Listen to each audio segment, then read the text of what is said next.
Insidious: The Red Door is the worst film in a mediocre, forgettable, and sometimes even atrocious horror franchise, which has people universally agreeing that the single greatest moment from these 5 feature films is this. The framing of putting him kind of halfway behind my shoulder, what you see, what you don't see, the tension in that. I'm sure many would say, no shit, another sequel was never going to be a good thing. But with the Insidious series so far grossing over $730 million worldwide, on a combined budget of less than $43 million, surely you would expect some degree of quality control. The first film appears consistently on major publications' so-called scariest horror movies of all time lists. And the commercial success of the franchise rivals that of Paranormal Activity, arguably making Insidious Blumhouse's most lucrative IP. This is my favorite horror franchise, so I would love to see this continue forever. But can you give us a little bit of an update on that Insidious a spin-off that is possibly starring Mandy Moore and Kumail Nanjiani? This success is a complete mystery to me. I've always found these films to be bland, hollow, and safe, even including the supposedly shocking twist ending of the original. While The Last Key almost clinches the title spot, I honestly remember almost nothing that happened in this film, outside of this hilarious key-fingered monster that sticks these into people's necks and twists it. Though I think The Red Door is even worse, at least I'm gonna remember just how terrible it is. Lead actor Patrick Wilson made his directorial debut with this film. Ooh, great. I would have never expected that Patrick Wilson handled this, or I knew he was going to handle this like a pro, but I would have never expected it to feel like this is his first time being a director. He knocks it out of the park. I would say preparation would be all the movies we've made together. It's really kind of great and really cool to see Patrick step up and go, hey, you know what, after all those years of kind of like talking about movies, I'm gonna step up and direct one myself. And while the fundamental issues arise from its third draft quality, tone-deaf script, there is little to be impressed by with the direction here, outside of, how difficult it is to direct any film with a budget of $16 million. The Red Door opens with a flashback to the end of the second Insidious film, where Josh Lambert, aka Patrick Wilson, and his son Dalton are hypnotised to essentially forget the plots of the entire first 2 films. We cut to 9 years later, with the funeral of Josh's mother. Ty Simpkins, reprising his role as Dalton, takes centre stage this time, and I think his performance is mostly okay, at least given the state of this material. I miss Grandma. I know, she misses you too, Kelly. Dead people don't miss anything. Even though his son clearly despises him, Josh decides to send Dalton a series of texts from his car, with a genius editing choice of this obnoxious overlay effect over the top of the screen. I quickly noticed this was just a cinematic technique to direct our eyes over to the space beside Patrick Wilson, where you can see an ominous figure walking towards the back of the car. This kind of gimmick feels like something you'd find in a YouTube horror short film, and while scary texting is almost a Blumhouse motif at this point, this scene is an excruciating display of a filmmaker mistaking tedium for tension. When will the producers or the fans of these shitty horror films realise that just because you make the characters do something relatable like texting, that doesn't inherently make a scene like this suspenseful or scary? Okay.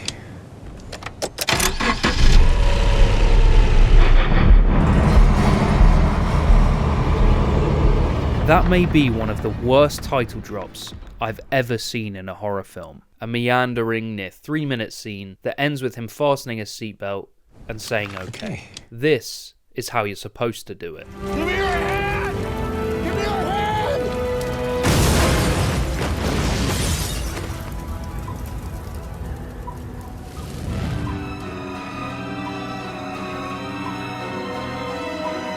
The film's initial thrust is that cliché American story of a loving dad driving his ungrateful son to college. As soon as you are able, You hungry?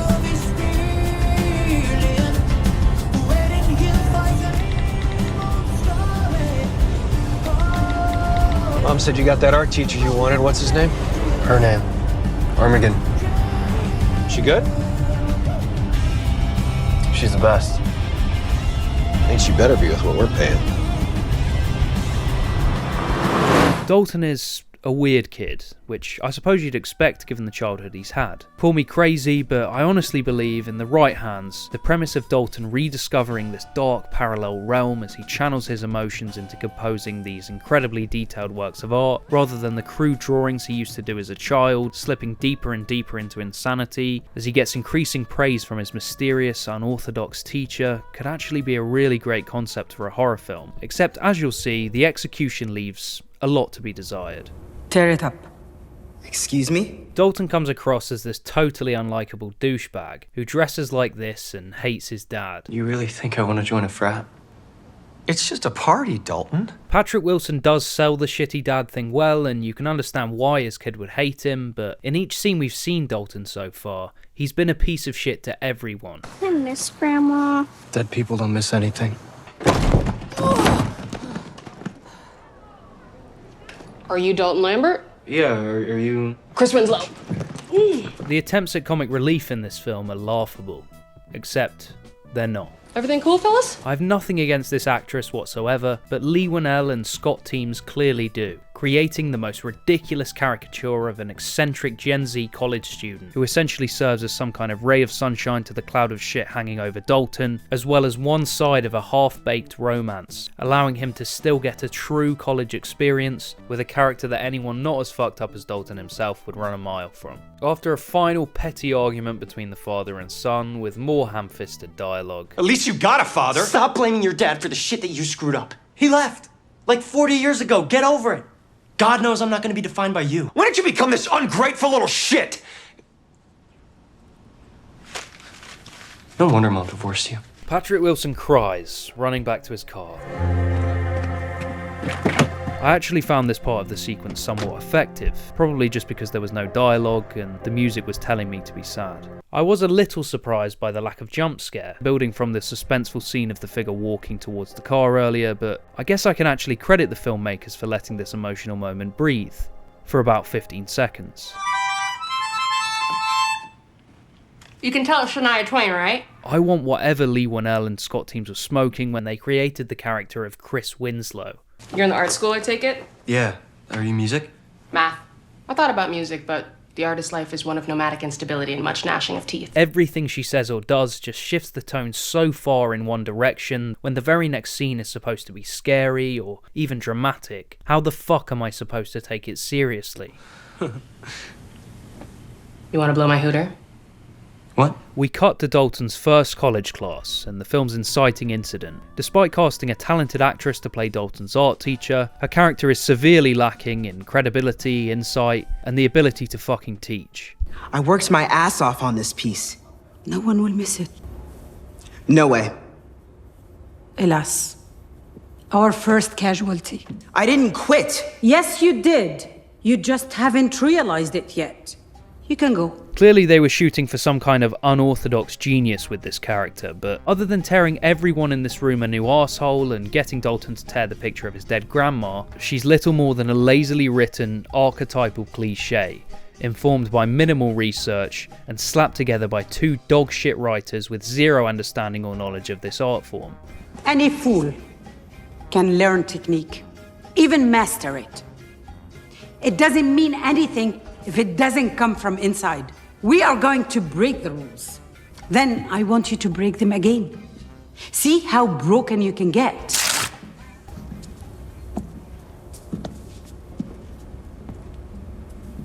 Once more for good measure. Wasn't so hard, was it? She's the best. So after getting very little in the way of inspiration from the teacher, this drawing of a door just kind of comes out of Dalton. And instead of giving us what could have been a genuinely terrifying scene, the filmmakers rely entirely on some horrendous sound mixing to really send a shiver down our spines.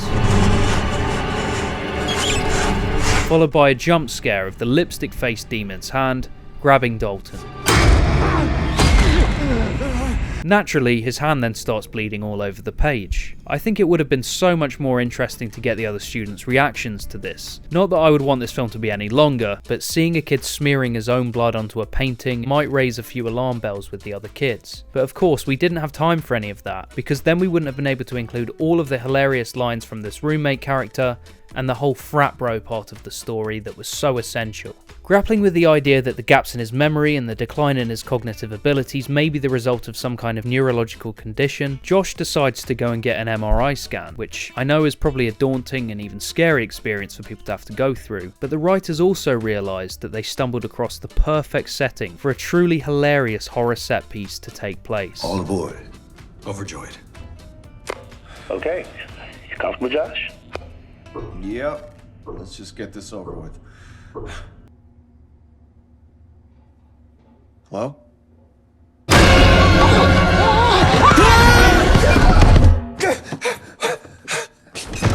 Mr. Lambert. Oh, what's that? You okay? What was that? What was it? When did the lights go out?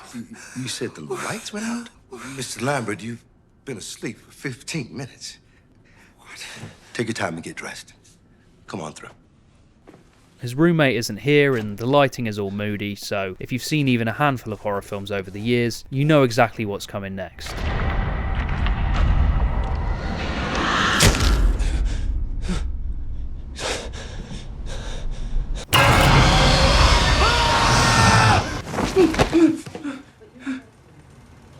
What you doing? No more panty parties, but consolation, I'm in 323 now, right above you. So be cautious, young man, unless I hear you slap your sausage in the dead of night. The quirky roommate character decides they're going to a frat party together because it's what Dalton's dad wanted, I guess. You want to join a frat? No, it's just something my dad got me. We should go. Come on, Dolphin, do something nice for your old man. May I offer you some diaper pudding? Good. Whatever. Seriously? Oh, come on, quit your bitching and come here. The frat bro side story actually takes up a huge amount of this film, and I genuinely have no idea why. To memorialize the night that Dalton Lambert actually has fun.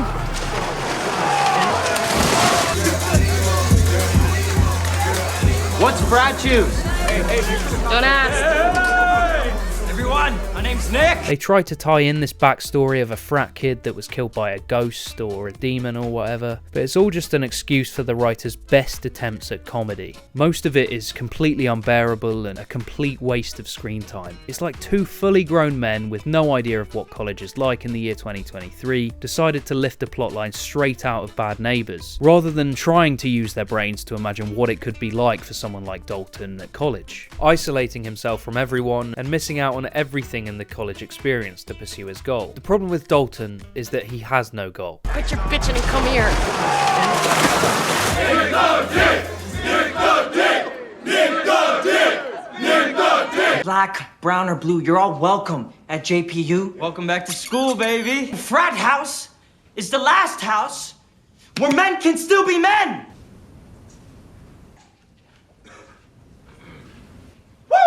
What relevance does this have to anything else in the film? Let's go upstairs and look through everyone's shit. Like I said earlier, Dalton doesn't get a choice in anything he does in the film and just kind of goes along with all her ideas. We should make this quick. Permission to proceed. Granted. I'm gonna go spread this on the communal crapper. BRB. Wait. Close the door. Close the door! So, after this really shit jump scare, she comes back into the room and catches Dalton acting sus, when suddenly they hear Nick the Dick approaching from outside. But luckily, Dalton's roommate quickly comes up with a genius plan to get them out of there. Afterwards, goodbye, hammer drop. What the hell? We were gonna do it. I'd rather watch my parents do it. But you should stick around. We might get drunk enough to find you attractive. Nick the Dick. Huh? I'm more partial to kick the dick. Run! Insidious, the Red Door, ladies and gentlemen. That was pretty quick thinking back there, right? Oh, crap. Oh, I should have asked before I kissed you, right? I'm sorry. I was going on instinct. Oh, no. Are you okay? I'm just kidding. Anywhere else I'd be a 10. Is it my destiny to live and die a life of blonde virginity? I'm just sorry for what he said to you. Oh. This is the first instance of him saying or doing anything that could be remotely endearing to anyone. I realise that's a very low bar. Whatever. You think I care what Vineyard Vines thinks? He should be so lucky. The tonal inconsistency is easily the weirdest thing about this film, shifting from that last scene to another poor excuse for suspense and horror. His roommate has now moved out because Dalton didn't want to share a room with a girl, and now he's all alone at his desk and listening to a recording from his loving dad. I'm really sorry, Dalton, about what I said the other day. Alright, bye. Maybe if we hadn't just watched one of the most ridiculous sequences ever in a mainstream horror film, then the scene would have actually carried some weight. Insidious The Red Door tries to be a family drama, a psychological horror, and a Bad Neighbours-esque comedy, all at the same time. Given that Jason Blum is involved, it's possible that was the very same elevator pitch that eventually led to this film being made. Dalton sneaks into his now ex-roommate's new room through the dream world.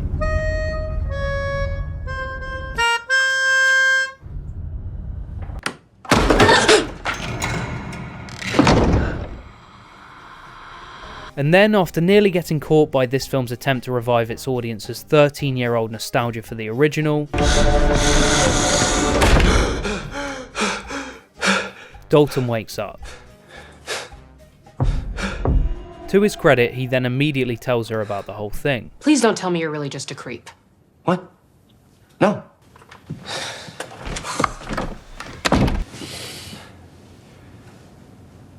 I'm seeing things, crazy things. You know that kid at the frat house that they talked about with the incident? Uh-huh. I saw him, and he was dead. You got an extra pillow? I refuse to believe anyone in their right mind wouldn't get the fuck out of that room and out of the university entirely. Keeping with the tone set by the opening, all of Patrick Wilson's scenes where he's on his own are so slow and so boring.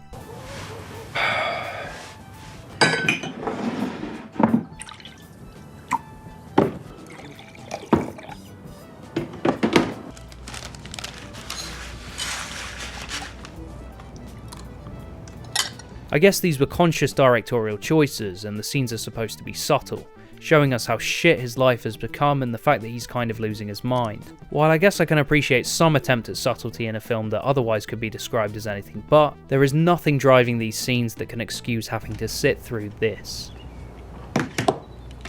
He starts playing a matching game on the window, trying to test his memory.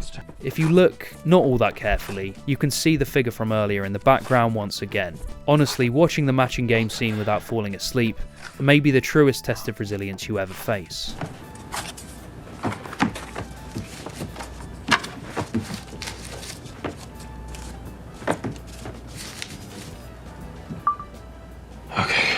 I genuinely believe these filmmakers cannot distinguish between tedium and suspense. As long as it ends with a jump scare, it's all the same to the people that lap this shit up. Eventually the figure busts his way into the house, and it turns out to be Joaquin Phoenix's Joker. We cut to a shot of this genuinely terrifying painting, with a similarly horrifying real story behind it, and they had all the right pieces here for a legitimately unsettling scene, without the need for demons or jump scares. Again, maybe this is the kind of scene that could have benefited from a degree of subtlety, but instead they think they have to literally spell it out to the viewer. This grisly portrait of a father devouring his son. In case you didn't remember, the real reason Dalton and Josh had to be hypnotised is because, while possessed by a demon, Josh tried to kill his own children.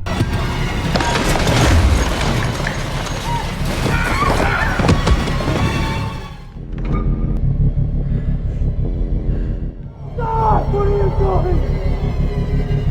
Stop! Just stop!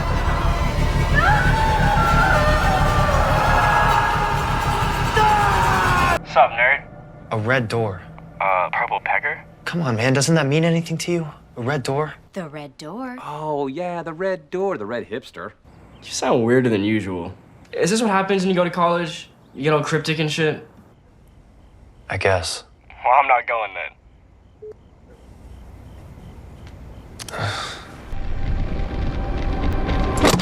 So, after the whole spooky dream, not a dream thing the other night, I started thinking Dalton's a weirdo, but he's not insane, right? I'm gonna need that key back. I started poking around the old interwebs. And guess what? Scenes like this appear in every single horror film today, and I have no idea how someone could write something so uninspired and not feel like a hack. You are an astral projector. It's also an excuse to conveniently bring back the comic relief characters from the other Insidious films, otherwise known as Dan Harmon and Justin Roiland. Looks like they filmed it in between shifts at Best Buy. Hey guys, this is Spectral Sightings. I'm Specs. This is Tucker. Say hi, Tucker. No. Astral projection. Our physical body falls asleep, and our astral body leaves that physical body. That's exactly what it feels like. See, I told you, it's cool, right? Then we get yet another appearance from Lynn Shaye's Elise, who, in spite of dying at the end of the first film, has appeared in every single one since. Our former mentor, Dr. Elise Renier, she had a name for this other realm. She called it the further. I am Elise. The dialogue is goofy as ever, but her performances are always solid. Even though I didn't like these two, and still don't really, their dynamic balance so much better with the tone of the Insidious films than this eccentric roommate and an absurd frat bro storyline. The further is a dark realm filled with tortured souls of the dead, doomed to live the worst mistakes of their lives over and over and over for all eternity. Oh, I see those gears turning. What is it? The pukey kid? Yeah, he said something to me. He said, close the door. I'm sure he did. It probably wasn't his proudest moment. Yeah, but... It's not like Nick the Dick is just gonna let you waltz into his bedroom and chat with the ghost in his toilet. He'll never know I'm there. I got this. Can I help you? So the roommate decides to dive headfirst into this whole thing. They go back to the fraternity so Dalton can astral project. Astral projection. AKA go into the dream world and walk around a little bit. She decides to do an English voice to disguise herself because why not, I guess. Hello. I have left my brassiere in Nicholas's room, and I was wondering if he is perchance home. Then Dalton, presumably just exhausted from being in her company, falls asleep almost immediately. Can you, give me a little space? Oh, yeah, sorry.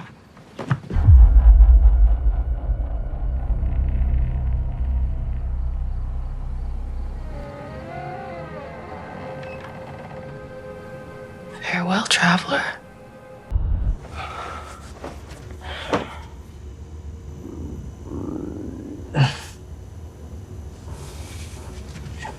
I'm gonna be a while. Gross. After almost getting stuck in the toilet, Dalton flees, but on his way out, he forgets to do one thing. Close the door! Close the door! Dalton!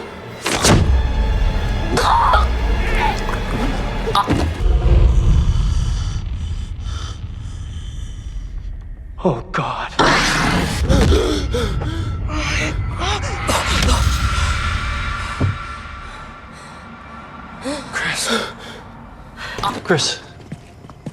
Chris, hey, Don't. Like that.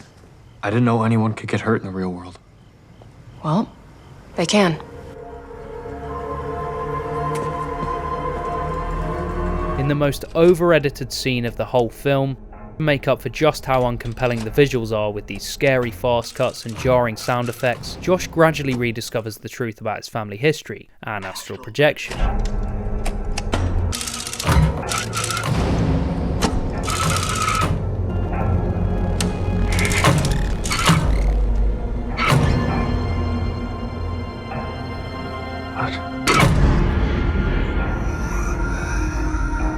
Patrick Wilson decides to go and visit his ex-wife at her house. Hey. Hi. It's not your weekend. Callie's at a sleepover in Foster's. I'm not here for the kids. And she eventually spills the beans on everything she's been keeping from him for the past 10 years. For 10 years. You have no idea For how 10 hard years, it has you been have for kept me. this Honestly, away from you me. don't Why? know. Just Please, why? You don't understand. Why? You Why? Because you tried to kill our family. You chased us around the house with a goddamn baseball bat. I couldn't. But you did. That's why I pulled away. I couldn't live like that anymore. We could have gotten through this together. Their other son comes in to bring the two plot lines together, showing them a picture of Dalton's finished painting and telling them about the nightmares he's been going through. Is this you? Dalton just sent this to me. He's been having nightmares and visions. Something about a red door What a good brother. Sup, nerd?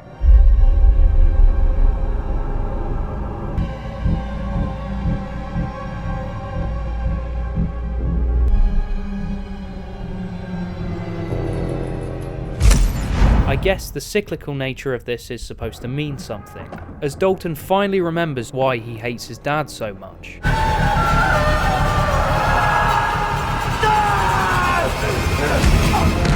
After a premature nostalgia trip back to the first film,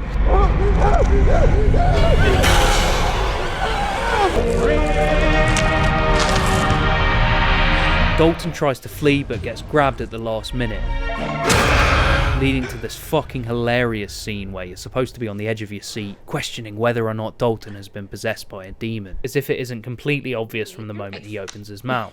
I'm not afraid of the dark anymore. Okay. I got your text, and I wrote a snarky response, and then I deleted it because Grandma Perky always told me to never escalate an argument over text. Doesn't convey tone. Don't go digging around in your past. Some things are just better left buried, you know? Dalton? Hey.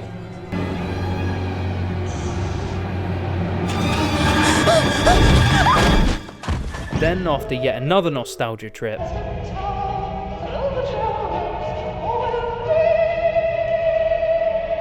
Wilson dives back into the further himself to rescue his son. Dalton? We get some more yawn-inducing walking through the further with music that's supposed to make this scary, before we get to what are maybe my favourite two shots in the entire franchise. After bouncing between entirely incompatible attempts at comedy and horror throughout the film, the filmmakers finally attempt to blend the two together. As you might expect, the tone doesn't work at all, feeling like something you find in a scary movie. Dalton, I know you're in there, but if you touch me again, I'm gonna fuck you up. Like in the recent reboots of Halloween and The Exorcist, the climax of The Red Door derives entirely from a collective nostalgia for the original, except unlike those films, the first Insidious was released in 2010, not the 1970s. Apparently the follow-up to The Last Key was originally supposed to be some kind of Insidious sinister crossover, but this fell through for what I can only hope are obvious reasons. And the studio likely greenlit this film with the simple-minded analysis that right now, crossovers are out, and reboots are in.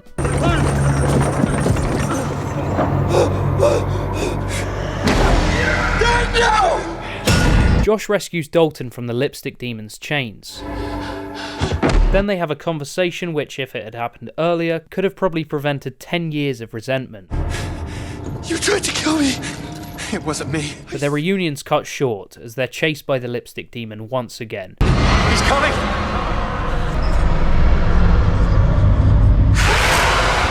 Before eventually coming to, you guessed it, the Red Door. Dalton, help me!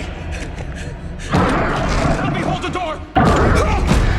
No! We can't hold it back, Dad! Son, we gotta try. After rediscovering the truth of what happened, Dalton can't bring himself to save the man that tried to kill him. Help me hold the door!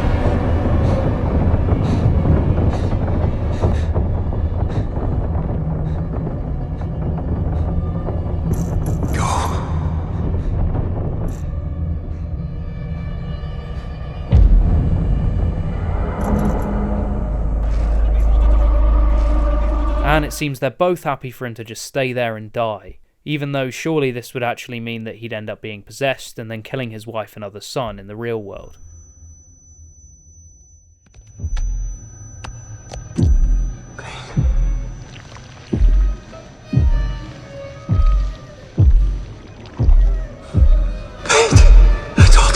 Dalton, now awake, starts painting over the entire thing as slowly as possible for maximum dramatic effect. I have no idea why he couldn't have just poured the paint over the top, but maybe this whole thing only works if it comes from his touch, or who even knows. None of this really makes any sense by the logic of this universe, but apparently by doing this he closes the door to the further and dooms his father to eternal damnation.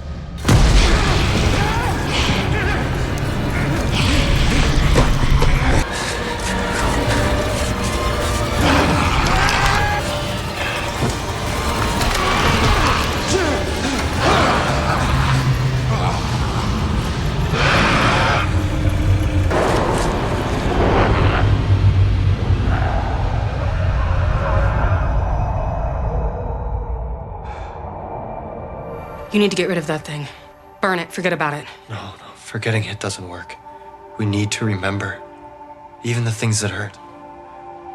Now able to remember the good qualities of his father, like the fact he saved his life, as well as the bad qualities like the fact he tried to end his life, he calls his mum to see if his dad is still alive. Apparently he also recognises that the rules of this world make zero fucking sense. And of course, because I guess a film where one of the main characters spends the entire film hating himself and being hated by everyone else around him, before eventually taking his own life at the film's climax would be a little too dark for a PG-13 horror film, we get a happy ending.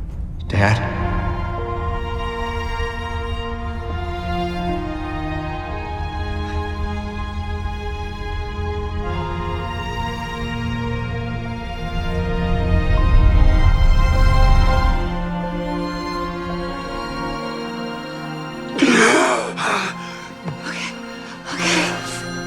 That's him. Dalton. Is Dad back? See you next Friday. Tell Foster to pack his history homework. I'll help him with it. We come a little earlier if you want. Join us for dinner. Yeah, I'd like that. I suppose I can appreciate that the writers didn't try and tack on the Lamberts getting back together at the end, but I don't know if that's a compliment or just an indictment of the writers' abilities that I would expect a big dramatic kiss before the credits roll. They obviously recognised they could only get Rose Byrne to come back for a couple of scenes, making sure the main focus was instead on repairing the relationship between the father and son, just like Josh repaired the relationship with his father after he tried to kill him. Do you live here? I hope so. That's a weird answer. Guess I'm just lost in memories. They can flood the mind.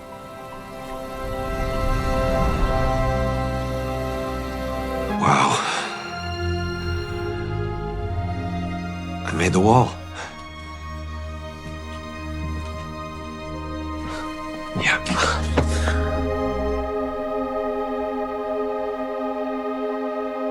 If this world is wearing thin. Dalton finally makes peace with his father, and I suppose the takeaway is the bond between a father and a son is complicated and sometimes abusive. Who fucking cares? Not every film needs to mean something. In fact, some of my favourite horror films arguably mean very little, but they at least offer something. Great horror filmmakers are able to blend genres together, and their works can be creative, suspenseful, disturbing, and sometimes even darkly hilarious. Insidious the Red Door somehow succeeds at being none of those things, while attempting to do everything at once. With so many questionable decisions made before the film was even greenlit, never mind produced, I have no idea why Patrick Wilson would want this to be his very first feature film, and why a studio would ever allow a script like this to see the light of... Oh, because people pay to watch this shit. So, I suppose my opinion actually means very little. Still, Insidious the Red Door gets a very generous 3 out of 10. The Red Door is phenomenal. So thank you guys so much for your time. I really appreciate it.